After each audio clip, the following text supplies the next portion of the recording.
Кайрымыкова Бактыгүл. Мен Нарын областынын Кочкор районунун Эптин айынан болом. Асрамек Маткеримов атындагы 5 класстын окуучусумун. 6 жаштан баштап катышып келем бийге. Бий жагат. Бий бийлегенде өзүм энерге алам. Бий өзүмдүн экинчи жашоомду эле сезем. Мисалы үйдө бийлегенде 1 саатымды же 2 саатымды бийге арнайм. Көз билейсиз, ал эжемазын шарттын байланыштасы же билебейт, ал аны өзүм эле билеймин. Үйдөгүлөрүмдүн баары мага жардам беришет. Мен 12 жашка чейин көптөгөн бийликтерди багындырдым. Мен Кыргызстан экенимге сыймыктанам. Аттуу сынагынан 1-чи орунду алганмын.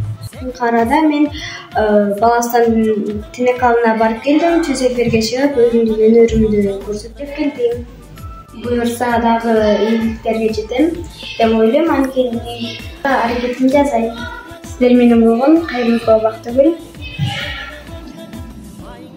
Жоргонун ай жүрүшүндөй мөлмөлүм. Чынага кылган бат болсоң, чыныңда аяга малынсам, чалбай жатып ошондой ай үчүн өзүңө багынсам, чыгарып койсоң боруруп, чырагың болуп жагылсам, ал торонун мойнуңа ак баржан болуп тагылсам.